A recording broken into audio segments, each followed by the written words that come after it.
La clé était là, posée sur la commode de l'entrée, brillante sous la lumière du plafonnier. Une carte magnétique d'hôtel, blanche avec le logo doré du méridien. Je l'ai prise entre mes doigts, sentant le plastique lisse et froid contre ma peau. L'odeur de son parfum flottait encore dans l'air, ce mélange de jasmin et de vanille qu'elle portait depuis notre lune de miel. Mais Sophie était censée être en déplacement à Lyon pour sa conférence de marketing digital. Depuis 3 jours. Mon nom est Thomas Dubois. 42 ans, consultant en investissement, marié depuis 15 ans à la femme qui, jusqu'à cet instant précis, représentait tout mon univers. Nous vivons dans un appartement haussmannien du 16e arrondissement, fruit de mon travail acharné dans la gestion de portefeuille pour une clientèle fortunée. Sophie dirige une agence de marketing digital spécialisée dans les campagnes pour influenceuses mode et beauté. Du moins, c'est ce qu'elle me racontait. Notre mariage semblait parfait vu de l'extérieur. Les dîners entre amis où elle riait à mes blagues, les week-ends à Deauville, les projets d'investissement immobilier que nous échafaudions ensemble. Je calculais notre cash flow, elle optimisait le roi de ses campagnes publicitaires. Une équipe solide, pensais-je. La clé pesait dans ma main comme un secret trop lourd à porter. Je me suis dirigé vers la cuisine, mes pas résonnant sur le parquet ciré. Tout était impeccable, comme d'habitude. Sophie avait cette manie de ranger obsessionnellement avant chaque départ. Les surfaces brillaient, pas un grain de poussière sur les électroménagers. Mais quelque chose clochait. Sur le plan de travail, une facture de restaurant était pliée en 4 le Meurice, hier soir, 23h30. 2 couverts. Champagne Dom Pérignon. Sophie m'avait appelé vers 22h pour me souhaiter bonne nuit depuis son hôtel lyonnais. Mes mains tremblaient légèrement en dépliant la facture. 340 €. Pour quelqu'un qui prêchait constamment l'optimisation des liquidités et la maîtrise des dépenses superflues, c'était pour le moins surprenant. Surtout quand on sait que Sophie déteste le champagne. Elle préfère le vin blanc, sec, minéral. Sancerre ou muscadet. Jamais de bulles. J'ai sorti mon téléphone et ouvert l'application de géolocalisation que nous partagions depuis des années, une habitude sécuritaire, disions-nous, pour que l'autre sache toujours où nous nous trouvions. Le point bleu indiquait effectivement Lyon. Mais les données pouvaient être falsifiées, je le savais. Dans mon métier, on apprend à se méfier des apparences et à vérifier chaque information. Le silence de l'appartement m'oppressait. D'habitude, quand Sophie s'absentait, je profitais de ces moments de solitude pour travailler sur mes analyses de marché, réviser mes stratégies d'investissement ou suivre une masterclass sur les nouvelles tendances du trading algorithmique. Mais là, impossible de me concentrer. J'ai ouvert son ordinateur portable, resté sur le bureau de notre chambre. Mot de passe, notre date de mariage. Pathétique de simplicité. Ces emails professionnels s'affichaient, des échanges avec des influenceuses beauté, des propositions de partenariat, des campagnes de retargeting. Tout semblait normal. Trop normal. Puis j'ai remarqué un dossier caché dans ces documents, projet personnel. À l'intérieur, des photos. Beaucoup de photos. Sophie en shooting, dans des tenues que je ne lui connaissais pas. Mais surtout, sur plusieurs clichés, un homme brun aux traits méditerranéens, sourire carnassier, main posée sur sa taille avec une familiarité qui me glaça le sang. Mes connaissances en marketing digital me servaient enfin. J'ai vérifié les métadonnées des photos, toutes prises la semaine dernière. Géolocalisation, Paris 8e. Pas Lyon. Mon téléphone a vibré. Message de Sophie, bonsoir mon amour. Journée épuisante. Conférence très enrichissante sur les nouveaux outils d'engagement client. Je t'aime. Bisous. J'ai regardé l'heure de réception, 23h47. Soit exactement 17 minutes après l'heure indiquée sur la facture du Meurice.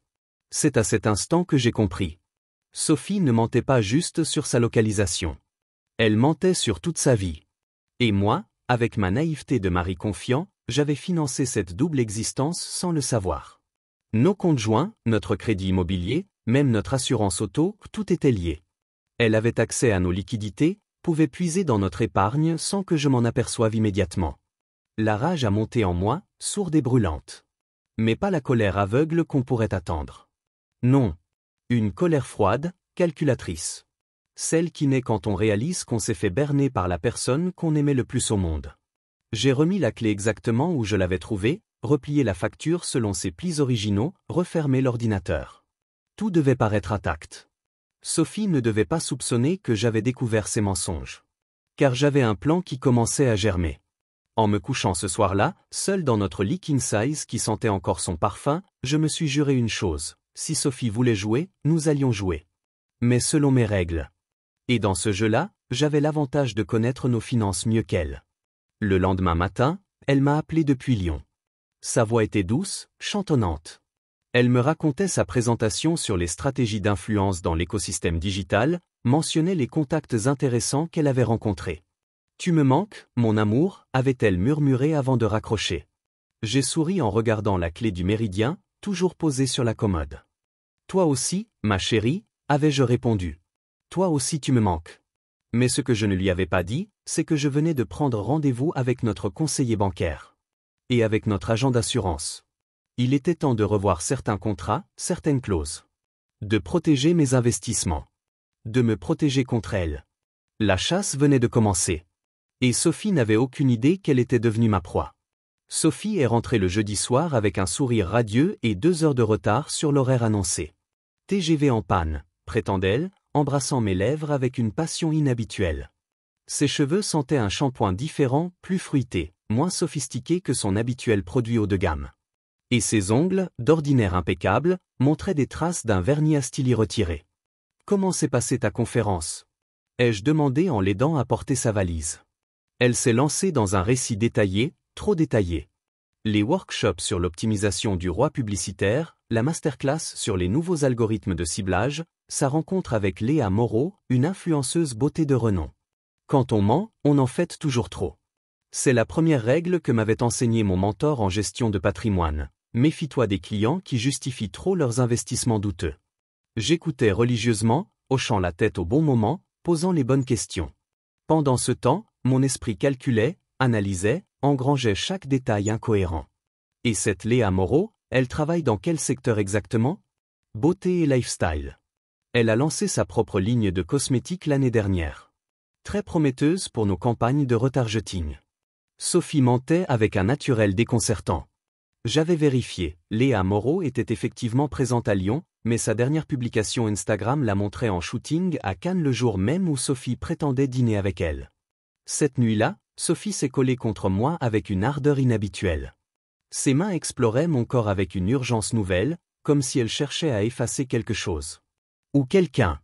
Je me suis laissé faire, jouant le mari comblé, mais chacune de ses caresses me brûlait la peau. Pas de plaisir. De la rage contenue. Au petit matin, elle a pris une douche interminable. J'en ai profité pour fouiller sa valise. Entre ses affaires de toilette, j'ai trouvé un petit flacon d'eau de parfum masculine sauvage de Dior. Sophie déteste les parfums d'hommes, elle me l'a toujours dit. Elle prétend que ça lui donne la migraine. J'ai photographié le flacon avec mon téléphone, prenant soin de ne pas le déplacer. Les jours suivants, j'ai commencé mon travail d'investigation. Discrètement, méthodiquement. Comme quand j'analyse un portefeuille d'investissement suspect.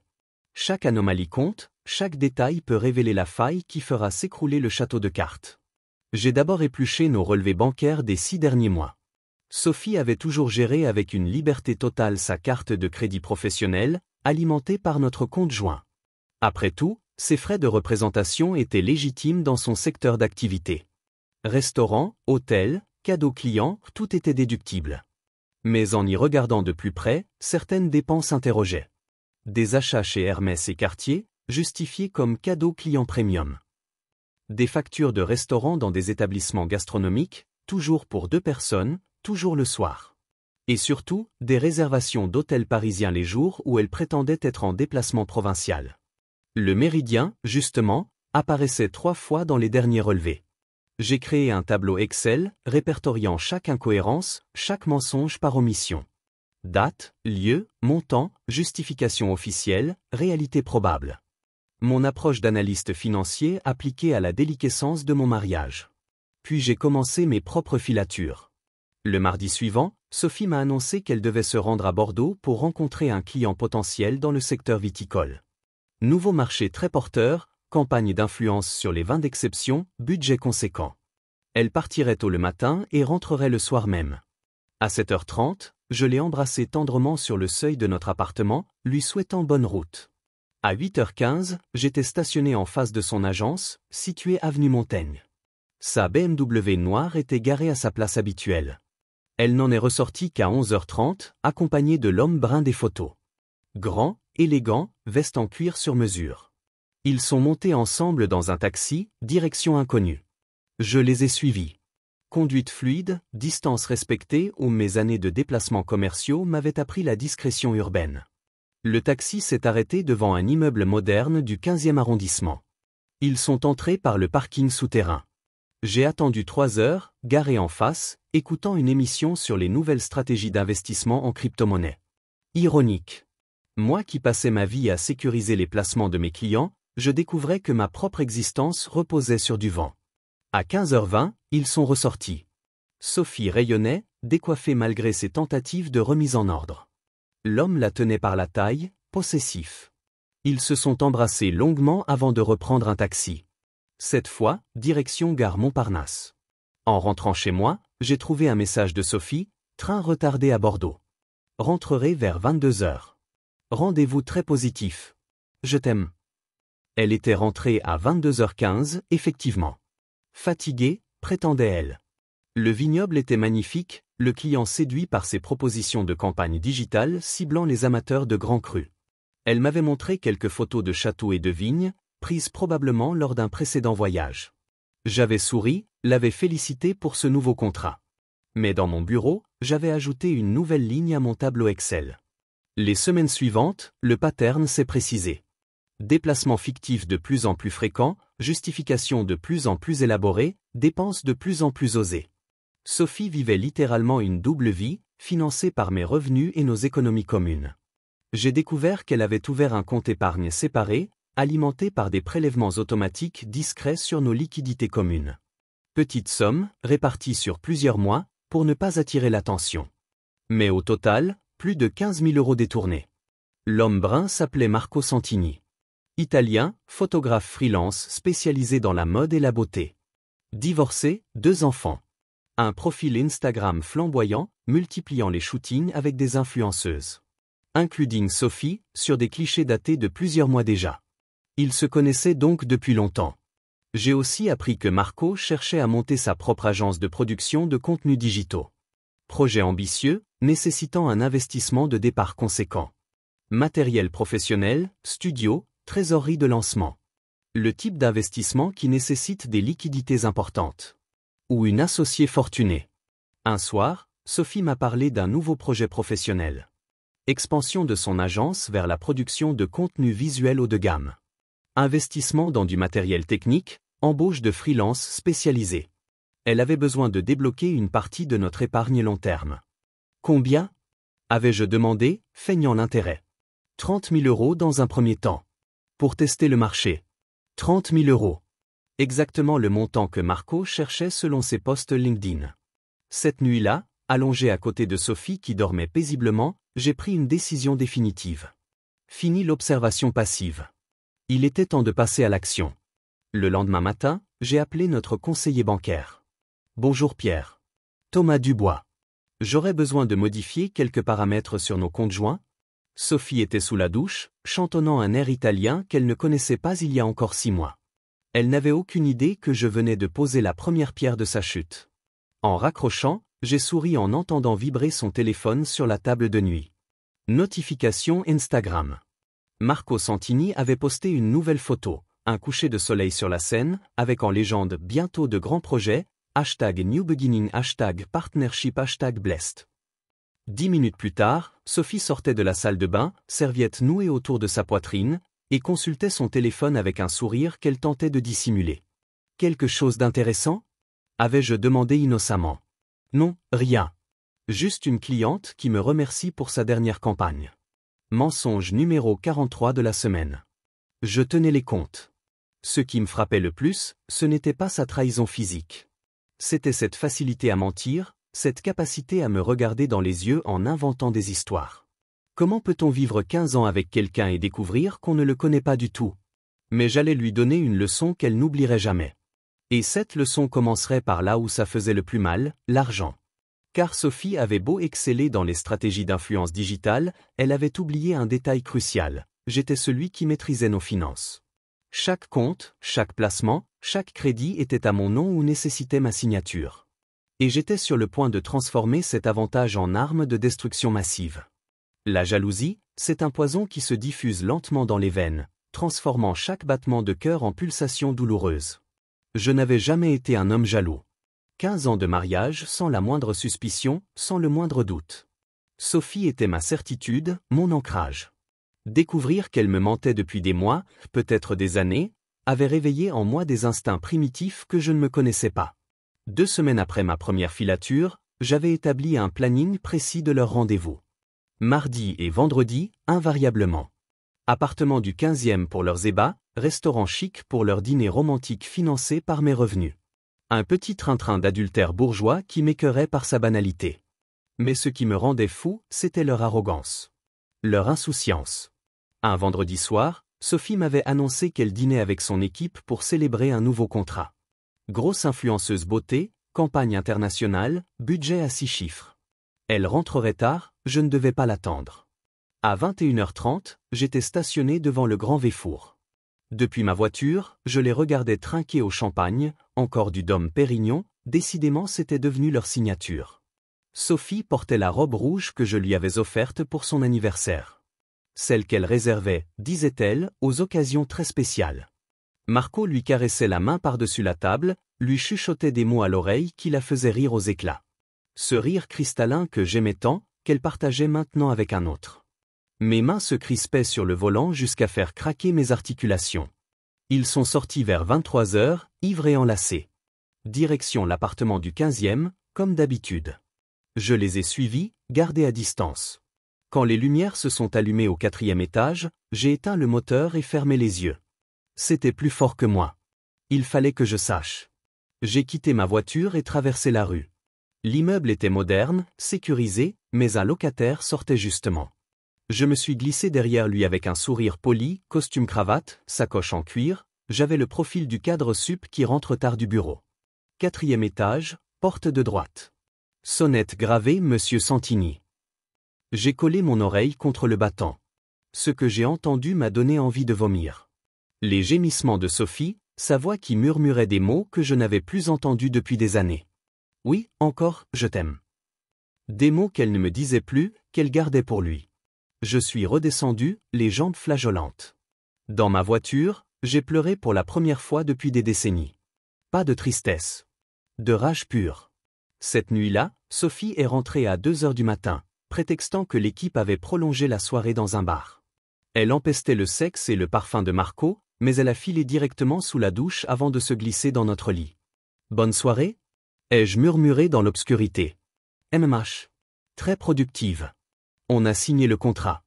Même dans le noir, même épuisée par ses ébats avec son amant, elle continuait à mentir. C'était plus fort qu'elle. Le lendemain, j'ai franchi une nouvelle étape. J'ai engagé un détective privé. Maître Delcourt était un ancien policier reconverti, spécialisé dans l'adultère et la fraude conjugale. Bureau discret près de République, recommandé par un collègue qui avait vécu la même mésaventure. 60 ans, regard perçant, cynisme professionnel. Votre femme vous trompe, c'est évident, avait-il déclaré après avoir consulté mon dossier. La question n'est pas de le prouver, c'est de savoir ce que vous voulez en faire. Tout. Je veux savoir tout. Ça va coûter cher. Et ça va faire mal. L'argent n'est pas un problème. Et pour la douleur, elle a déjà commencé. Delcourt avait souri de ce sourire las des hommes qui ont trop vu la nature humaine. Très bien. Comptez 2 semaines pour un rapport complet. Photos, vidéos, relevés téléphoniques, historique de géolocalisation. Du travail propre. En ressortant de son bureau, j'avais l'impression d'avoir franchi une ligne invisible. Plus de retour en arrière possible. Sophie et moi entrions dans la dernière ligne droite de notre mariage, même si elle ne le savait pas encore. Les jours suivants, j'ai commencé à saper méthodiquement les fondations financières de sa double vie. Premier mouvement, j'ai modifié les paramètres de nos comptes joints. Chaque dépense supérieure à 1000 € nécessitait désormais ma validation. Sophie n'en saurait rien tant qu'elle ne tenterait pas un gros retrait. Deuxième mouvement, j'ai bloqué discrètement la demande de crédit qu'elle avait initiée pour son soi-disant projet d'expansion. Un coup de fil à notre banquier, quelques modifications dans le dossier, et le projet devenait soudain trop risqué pour obtenir un financement. Troisième mouvement, j'ai commencé à liquider nos placements communs, transférant les fonds vers des comptes personnels que Sophie ne connaissait pas. Assurance vie, PEA, livret d'épargne, tout y passait. Légalement, j'étais dans mon droit puisque j'étais signataire unique de ces produits. Sophie n'y verrait que du feu tant qu'elle ne consulterait pas nos relevés en détail. Et elle ne les consultait jamais, elle me faisait une confiance aveugle pour gérer notre patrimoine. Confiance qu'elle était en train de payer au prix fort.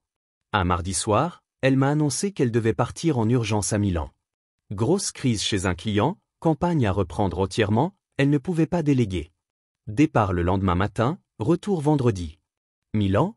Depuis quand tu parles italien? Oh, juste quelques mots. Et puis le client parle très bien anglais. Mensonge pathétique.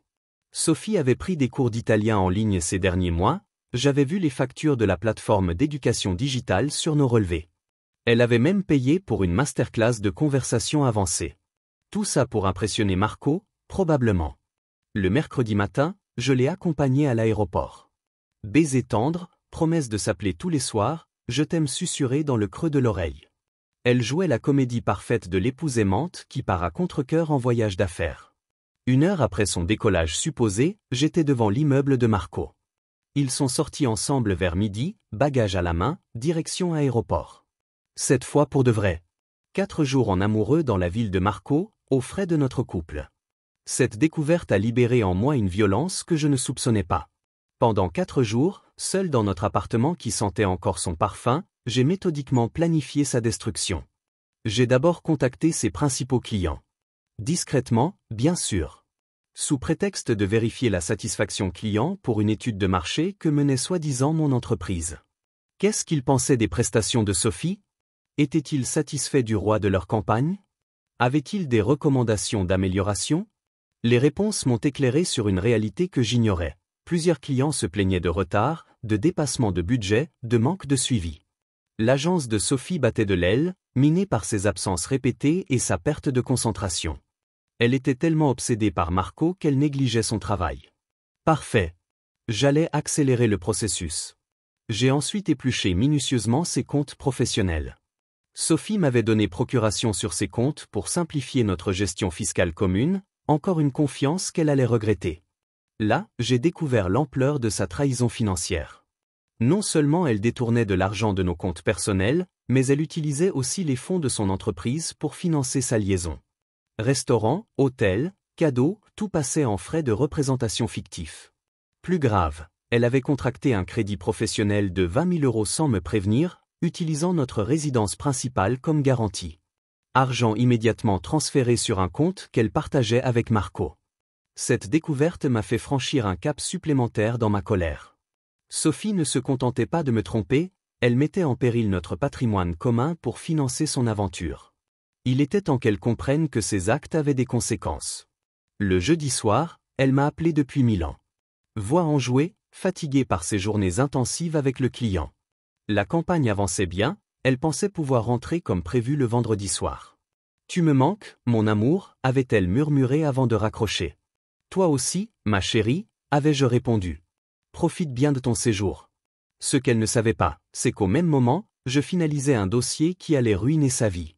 Delcourt m'avait envoyé son rapport préliminaire par mail sécurisé. Photos compromettantes, vidéos explicites, relevés de géolocalisation détaillés. Tout était là, noir sur blanc. Ou plutôt, Sophie sur Marco. Les images étaient d'une netteté cruelle. Sophie dans des positions que nous n'avions jamais explorées ensemble, avec une passion qu'elle ne me témoignait plus depuis des années. Marco la possédait littéralement, et elle se donnait à lui avec une ardeur qui me brisait le cœur. Mais au-delà de la douleur, ces preuves constituaient une arme redoutable. Dans un divorce, l'adultère établi donnait des droits considérables à la partie lésée. Surtout quand cet adultère s'accompagnait de détournements financiers. Sophie allait découvrir qu'on ne trahit pas impunément un expert en gestion de patrimoine. Le vendredi soir, je l'ai accueillie à l'aéroport avec un bouquet de roses rouges et mon plus beau sourire. Elle s'est jetée dans mes bras, embrassant mes lèvres avec une ferveur suspecte, probablement pour chasser le goût de Marco. Comment s'est passé Milan? Épuisant mais fructueux. Le client était ravi du travail. On va pouvoir développer un partenariat long terme. En rentrant, elle m'a fait l'amour avec une passion inhabituelle. Comme si elle cherchait à se racheter une conscience. ou à effacer les traces de ses infidélités italiennes. Je me suis laissé faire, jouant le mari comblé par le retour de sa femme. Mais chacun de ses gestes me rappelait qu'elle sortait du lit d'un autre. Chaque baiser avait un goût de mensonge. Cette nuit-là, pendant qu'elle dormait contre moi, j'ai pris ma décision finale. La phase d'observation était terminée. Place à l'action. Lundi matin, Sophie partirait au bureau sans savoir que je venais de déclencher une série d'événements qui allaient faire exploser sa vie en 1000 morceaux. Car j'avais découvert quelque chose que même Delcourt avait manqué, Marco n'était pas seulement son amant. Il était aussi son associé officieux. Ils préparaient ensemble le lancement d'une nouvelle agence, concurrente directe de l'entreprise actuelle de Sophie. Avec l'argent qu'elle détournait de nos comptes. Une double trahison. Conjugale et professionnelle. Mais ils avaient commis une erreur fatale, ils sous-estimaient ma capacité de nuisance. Lundi, Sophie découvrirait que ses principaux clients avaient résilié leur contrat. Que ses comptes professionnels étaient bloqués par le fisc pour vérification. Que notre banque demandait le remboursement immédiat du crédit contracté frauduleusement. Lundi, la chute commencerait. Et moi, j'aurais le plaisir de regarder s'effondrer la femme qui avait détruit 15 ans de ma vie. En caressant ses cheveux dans l'obscurité de notre chambre, j'ai souri. Dors bien, ma chérie. Demain sera un grand jour. Sophie a murmuré quelque chose d'inaudible en se blottissant contre moi. Elle n'avait aucune idée qu'elle venait de passer sa dernière nuit de bonheur insouciant. Lundi 7h30. Sophie buvait son café en consultant ses emails matinaux, iPad posé contre le pot de confiture. Routine immuable depuis des années. Moi, je faisais semblant de lire les échos tout en observant son visage par-dessus le journal. Elle a froncé les sourcils. C'est bizarre. J'ai 3 clients qui demandent des rendez-vous urgents aujourd'hui. Mon cœur s'est accéléré, mais j'ai gardé un ton neutre. Des problèmes? Je ne sais pas. Leurs messages sont assez secs. Peut-être des ajustements de campagne. Elle n'imaginait pas que ces ajustements allaient se traduire par des résiliations brutales. Depuis vendredi, j'avais passé mon week-end à distiller le poison. Quelques coups de fil bien placés, des insinuations savamment dosées sur la fiabilité de son agence. Rien de diffamatoire, juste des questions qui font naître le doute. Dites-moi, êtes-vous vraiment satisfait du suivi? Parce que d'autres clients m'ont fait part de certaines irrégularités. Je ne veux pas créer de problème, mais il semblerait que Madame Dubois ait des soucis personnels qui impactent son travail. Vous devriez peut-être vérifier vos facturations récentes. Il y aurait eu quelques erreurs. Dans le milieu du marketing d'influence, la réputation est tout. Quelques rumeurs bien placées peuvent détruire une carrière en 48 heures. Sophie est partie au bureau vers 9h, m'embrassant distraitement sur la joue. Elle portait son tailleur noir, celui qu'elle réservait aux rendez-vous importants. Ironie du sort, elle s'habillait pour assister à ses funérailles professionnelles. À 10h, j'ai reçu le premier appel de Delcourt. C'est fait. Les huissiers sont dans les locaux de son agence. Contrôle fiscal surprise. Ils vont éplucher tous ses comptes. Parfait. Et pour le crédit?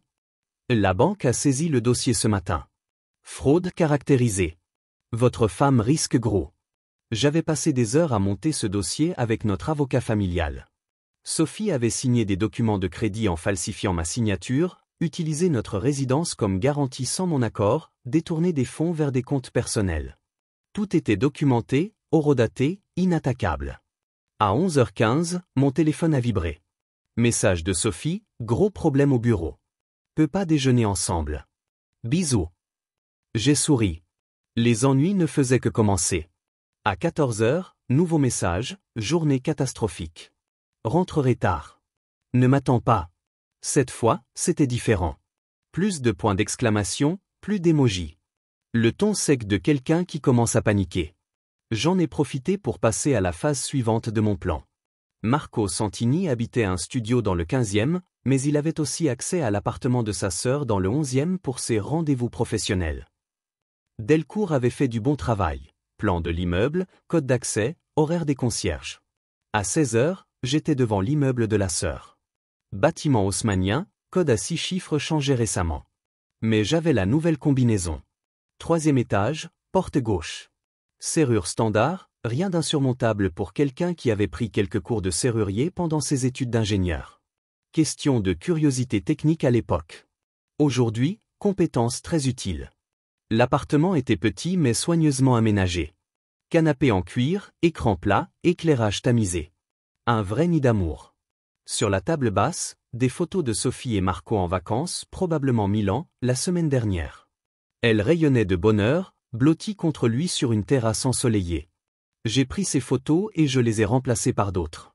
Celles que Delcourt avait prises d'eux au lit, dans des positions explicites. Sophie découvrirait bientôt que sa vie privée n'était plus si privée. Mais ce n'était que la mise en bouche. Dans la chambre, j'ai installé un petit dispositif d'enregistrement légal puisque Sophie était toujours techniquement ma femme et que cet appartement n'était pas sa résidence principale. Micro haute définition, autonomie de 2 semaines. Leurs prochains ébats seraient immortalisés. J'ai aussi laissé un petit cadeau sur l'oreiller, une copie de nos relevés bancaires des 6 derniers mois, avec tous leurs détournements surlignés en rouge. Et une note manuscrite, Sophie, nous devons parler. Thomas. Subtil comme un uppercut. En ressortant, j'ai croisé une voisine âgée qui promenait son caniche. Bonjour madame. Vous connaissez le jeune homme qui vient ici? Grand, brun, italien? Oui, Marco. Charmant garçon. Il vient souvent avec sa compagne. Une jolie blonde. Sa compagne est mariée, madame. Le visage de la dame s'est décomposé. Oh mon Dieu! Je ne savais pas. Ne vous inquiétez pas. Mais si jamais vous les revoyez ensemble, vous pourriez peut-être mentionner que le mari est au courant? La vieille dame a hoché la tête vigoureusement. Les concierges de quartier valent tous les détectives privés du monde. En rentrant chez moi, j'ai trouvé 3 messages de Sophie sur le répondeur. Sa voix était de plus en plus tendue au fil des appels. Premier message, 17h, chérie, grosse galère au bureau. Appelle-moi quand tu peux. Deuxième message, 18h30, Thomas, c'est urgent. Il faut qu'on parle. Je ne comprends pas ce qui se passe. Troisième message, 20h15, où es-tu? J'ai essayé ton portable, ça sonne occupé. J'ai de gros problèmes. S'il te plaît, rappelle-moi. J'avais effectivement coupé mon portable. Sophie pouvait mariner dans son angoisse. Elle commençait enfin à comprendre que ses actes avaient des conséquences. À 22h, elle est rentrée. Visage décomposé, maquillage coulé, cheveux défaits. Elle m'a trouvé dans le salon, installé dans mon fauteuil préféré, un verre de whisky à la main. Thomas. Dieu merci tu es là. J'ai eu la pire journée de ma vie. Elle s'est jetée dans mes bras, tremblante. Pour un peu, j'aurais pu avoir pitié d'elle.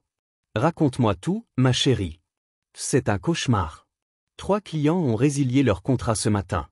Sans explication, sans préavis. Puis les impôts ont débarqué dans l'agence pour un contrôle. Ils ont tout saisi, tous mes ordinateurs, tous mes dossiers. Et la banque? Oh Thomas, la banque dit que j'ai fraudé sur le crédit professionnel. Les larmes coulaient sur ses joues. Vraies larmes de panique, pas de comédie cette fois. Comment ça, frauder?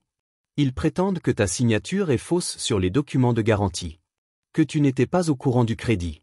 C'est ridicule. Tu m'avais donné ton accord verbal. Mensonge. Nous n'avions jamais parlé de ce crédit. Mais c'était sa parole contre la mienne, et j'avais l'avantage de la cohérence. Sophie? Je n'ai jamais signé ces papiers.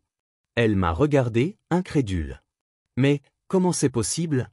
Quelqu'un a dû faire une erreur. Ou alors quelqu'un a imité ma signature. Le sous-entendu était clair. Sophie a pâli. Tu penses que j'ai falsifié ta signature? Je ne pense rien. Je dis juste que je n'ai jamais signé ces documents. Elle s'est effondrée sur le canapé, tête entre les mains. Ma carrière est finie. 15 ans de travail détruits en une journée. Comment c'est possible? J'ai posé mon verre et me suis agenouillé devant elle, prenant ses mains dans les miennes. Geste tendre, voix douce. Le mari compréhensif face à l'épouse en détresse. On va s'en sortir, Sophie. Nous deux, on s'en sort toujours. Elle a levé ses yeux rougis vers moi. Tu me crois? Pour la signature, tu me crois? J'ai marqué une pause, juste assez longue pour qu'elle comprenne mon doute. Je veux te croire, Sophie. Mais il faut que tu m'expliques certaines choses. Quoi? Qu'est-ce que tu veux savoir? Tes déplacements, par exemple. Milan la semaine dernière. Lyon le mois dernier. Bordeaux avant ça.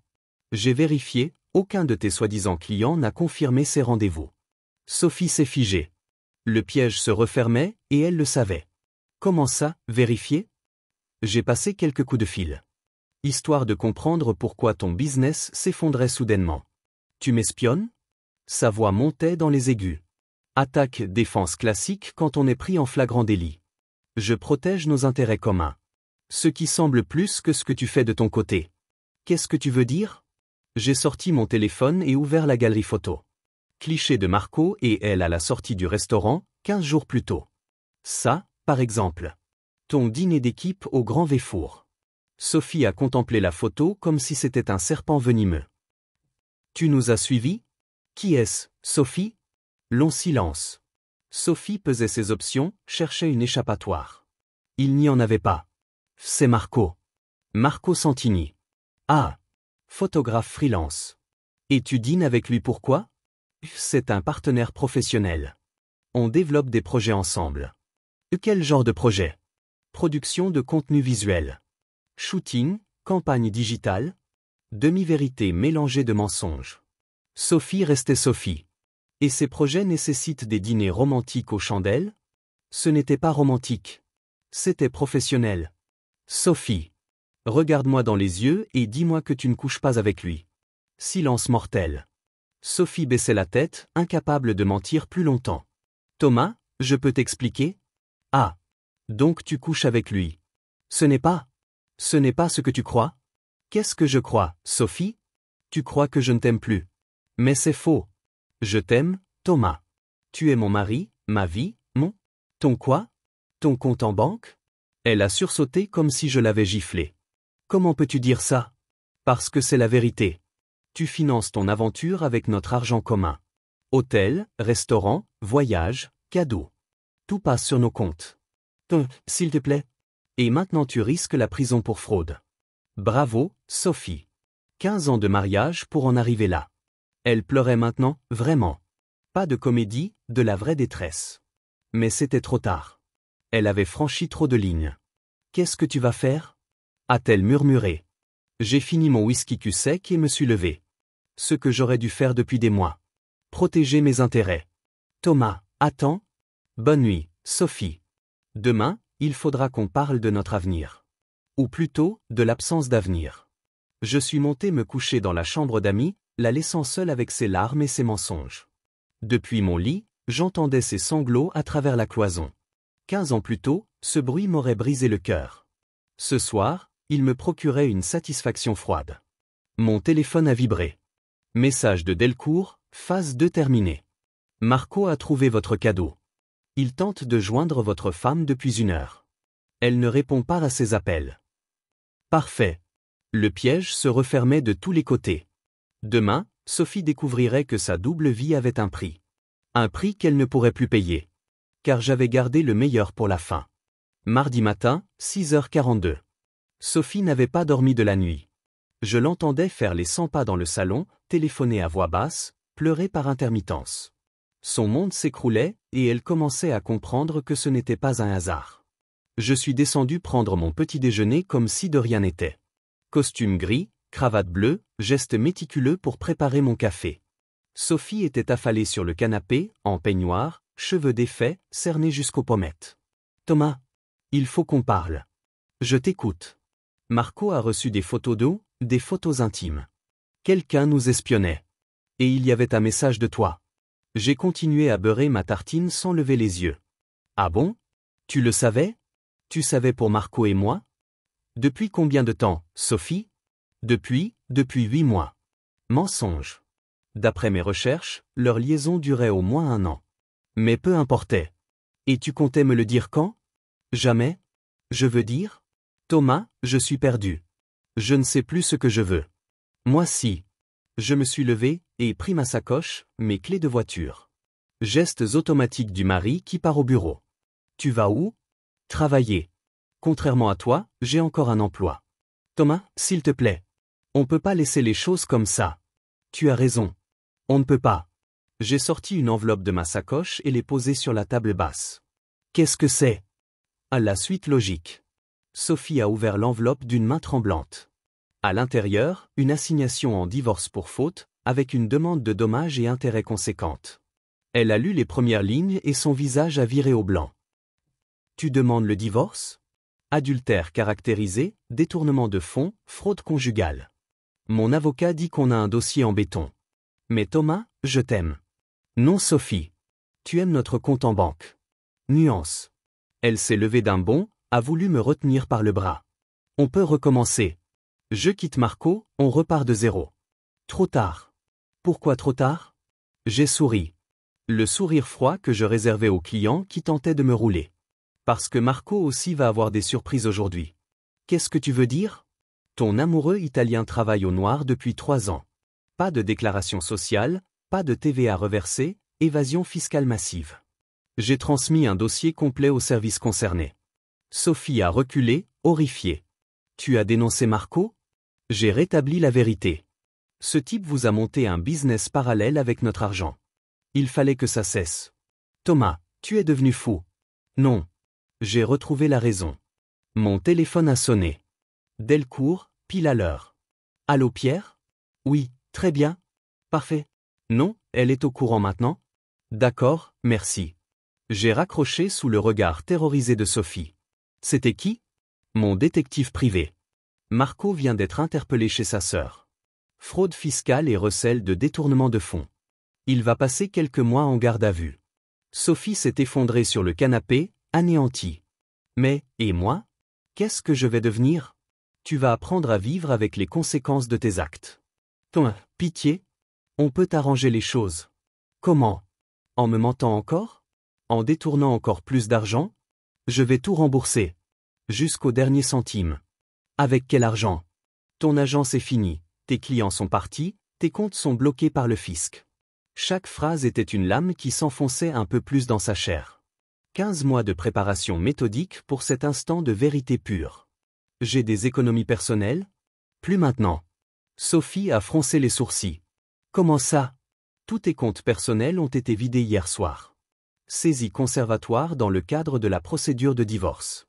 Mon avocat a été très efficace. Mais c'est illégal. Non. C'est légal. Quand on prouve que l'autre conjoint détourne l'argent commun, on peut bloquer ses avoirs pour éviter qu'il se volatilise. Sophie me regardait comme si elle me découvrait pour la première fois. Tu as tout planifié? Depuis le jour où j'ai trouvé la clé du méridien sur la commode. Quelle clé? Je suis allé chercher la carte magnétique, toujours posée au même endroit. Celle-ci. Tu l'avais oubliée en rentrant de ton soi-disant déplacement lyonnais. Sophie a contemplé la clé comme une pièce à conviction qui la condamnait. Thomas, tu me surveilles depuis tout ce temps? Ou je me protège? Nuance. Mais enfin, on peut parler. On peut négocier. Non Sophie. On ne négocie pas avec quelqu'un qui a menti pendant des mois. Mon téléphone a vibré. SMS de mon banquier, virement de 250 000 € effectué sur votre compte personnel. Bonne journée, monsieur Dubois. J'ai souri en rangeant mon téléphone. Qu'est-ce que c'est? A demandé Sophie. La vente de nos parts dans l'appartement de Deauville. J'ai finalisé hier. Quoi? Mais c'est notre résidence secondaire. Plus maintenant. J'étais seul propriétaire selon l'acte notarié. Tu avais oublié ce détail. Sophie s'est levée, folle de rage. Tu n'as pas le droit. Cet appartement, on l'a acheté ensemble. Avec MON apport personnel et MON crédit. Tu as juste signé quelques papiers. Thomas, tu me voles. Non. Je récupère ce qui m'appartient avant que tu ne le dilapides avec ton amant. Elle s'est mise à faire les 100 pas, hystérique. Je vais porter plainte. Tu ne peux pas me laisser sans rien. Tu auras ce que la loi t'accorde. Une fois déduits tes détournements et les frais d'avocat. Combien? D'après mon comptable? Environ 3 000 €. Sophie a vacillé, s'est rattrapée au dossier du canapé. 3 000 €? Mais j'ai participé à la constitution de notre patrimoine pendant 15 ans. Avec quel argent? Tu n'as jamais gagné plus que tes frais. Tous nos investissements viennent de mes revenus. C'était la vérité brutale. L'agence de Sophie était déficitaire depuis des années.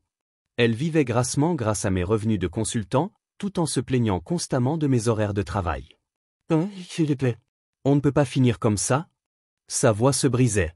Pour la première fois depuis des mois, j'ai ressenti une pointe d'émotion. Pas de la pitié. De la nostalgie. Celle de la femme qu'elle était avant de devenir cette étrangère cupide et menteuse. Si Sophie. On va finir exactement comme ça. Mais, je vais me retrouver à la rue. Tu trouveras une solution. Tu es intelligente. Enfin, tu l'étais. Je me suis dirigé vers la porte d'entrée. Sophie m'a couru après, s'est accrochée à mon bras. Thomas. Tu ne peux pas me laisser. J'ai besoin de toi. Tu avais besoin de mon argent. Ce n'est pas pareil. Ce n'est pas vrai. Je t'aimais. J'ai dégagé mon bras fermement. Non, Sophie. Tu aimais le confort que je t'apportais. La différence, c'est que maintenant tu vas devoir assumer tes choix. Elle s'est affalée contre le mur, sanglotante. Qu'est-ce que je vais faire? Ce que font les gens normaux. Chercher du travail. Payer un loyer. Vivre selon tes moyens. Thomas, je t'en supplie, donne-moi une chance. J'ai ouvert la porte, me suis retourné une dernière fois. Tu as eu 15 ans de chance, Sophie. Tu les as toutes gâchées. Et si je te prouve que je peux changer? J'ai souri de ce sourire glacial qui était devenu ma signature. Tu ne peux plus me prouver quoi que ce soit. Parce que maintenant, je sais qui tu es vraiment. En descendant les escaliers, j'entendais ses cris, ses pleurs, ses supplications. Elle martelait la porte, m'appelait, me maudissait. Peu importait. Dans ma voiture, j'ai reçu un dernier message d'elle, « Thomas, je t'aime. S'il te plaît, ne fais pas ça. On peut tout recommencer. » J'ai supprimé le message sans répondre. Mon téléphone a sonné. Numéro inconnu. Allô? Monsieur Dubois? Marco Santini. Il faut qu'on parle. La voix était tendue, désespérée. Marco avait dû être libéré sous caution. Nous n'avons rien à nous dire, monsieur Santini. Vous ne comprenez pas. Sophie et moi, on s'aime vraiment. Ce n'était pas juste une aventure. Peu m'importe. Mais enfin, vous ne pouvez pas détruire nos vies comme ça. J'ai éclaté de rire. Un rire froid, métallique. VOSV? Monsieur Santini, vous avez détruit ma vie. Je ne fais que rétablir l'équilibre. Sophie me dit que vous réclamez tout dans le divorce. Sophie vous dit beaucoup de choses, dont la plupart sont des mensonges. Monsieur Dubois, s'il vous plaît, on peut s'arranger. Non. On ne peut pas. J'ai des enfants. Si je vais en prison, qu'est-ce qu'ils vont devenir? Vous auriez dû y penser avant de coucher avec ma femme. Mais putain, vous êtes complètement malade. Sa voix montait, perdait toute retenue. Non, monsieur Santini. Je suis juste très en colère. Et quand je suis en colère, je deviens dangereux. Vous me menacez? Je vous informe. Vos affaires vont être épluchées jusqu'au moindre centime. Votre passé professionnel va être scruté à la loupe. Et si je trouve d'autres irrégularités, ce dont je ne doute pas, vous allez passer de très mauvais moments. Silence au bout du fil. Qu'est-ce que vous voulez? Que vous disparaissiez. Définitivement. Vous quittez la France, vous ne recontactez plus jamais Sophie, vous oubliez jusqu'à son existence. Et en échange? En échange, je limite les dégâts. Prison avec sursis au lieu de ferme. Amende au lieu de saisie totale. C'est du chantage. C'est de la négociation. Vous avez 24 heures pour réfléchir. J'ai raccroché et éteint mon téléphone. En arrivant au bureau, j'ai trouvé ma secrétaire en émoi. Monsieur Dubois. Votre femme a appelé 10 fois. Elle dit que c'est urgent. Marianne, prenez un message. À partir d'aujourd'hui, Madame Dubois n'est plus ma femme. Si elle rappelle, vous lui donnez les coordonnées de mon avocat. Monsieur. Merci Marianne. Et faites-moi venir Pierre Delacroix. J'ai de nouveaux investissements à discuter. La journée s'est déroulée normalement. Rendez-vous client, analyse de portefeuille, optimisation fiscale. La routine rassurante du travail bien fait. À 18 h, Delcourt m'a rappelé. Santini a quitté le territoire ce matin. Vol pour Rome. Il ne reviendra pas. Parfait. Et votre femme? Plus ma femme. Elle a signé une convention de divorce amiable cet après-midi. Elle récupère ses affaires personnelles et 3 000 €. Point final. Monsieur Dubois, je dois dire que je suis impressionné. En 15 ans de métier, je n'ai jamais vu une vengeance aussi complète. Ce n'était pas une vengeance, Pierre. C'était de la justice. En rentrant chez moi, mon appartement désormais, j'ai trouvé un dernier message de Sophie sur le répondeur. Sa voix était calme, résignée. Plus de colère, plus de supplication. Thomas, je sais que tu ne me pardonneras jamais. Je sais que j'ai tout détruit. Mais je veux que tu saches une chose, au début, je t'aimais vraiment. Avant Marco, avant les mensonges, avant tout ça, je t'aimais. Et quelque part, au fond de moi, je t'aime encore. Même si je sais que toi, tu ne m'aimeras plus jamais. Prends soin de toi. Sois heureux. Tu le mérites plus que moi. J'ai effacé le message. Ce soir-là, seul dans mon salon silencieux, j'ai ouvert une bouteille de champagne. Dom Pérignon 2010. La même marque que Sophie buvait avec Marco. Mais cette fois, je la buvais pour célébrer ma liberté. En me couchant, j'ai pensé à cette phrase que m'avait dite mon père autrefois. Thomas, dans la vie, il y a ceux qui subissent et ceux qui agissent. Assure-toi d'être toujours du bon côté. Aujourd'hui, j'étais du bon côté. Et demain? Demain, je recommencerai à vivre. Sans Sophie, sans mensonge, sans trahison. Juste moi, mes investissements, et tout l'avenir devant moi. Car après tout, j'avais appris une leçon précieuse. On ne trahit jamais impunément un homme qui maîtrise l'art des finances. Sophie l'avait appris à ses dépens. D'autres le sauront bientôt. Car maintenant que j'avais goûté au plaisir de la vengeance parfaite, j'avais hâte de remettre ça. La prochaine fois qu'une femme essaierait de me rouler, elle saurait à qui elle avait affaire. Thomas Dubois n'était plus un homme à tromper. Il était devenu un prédateur.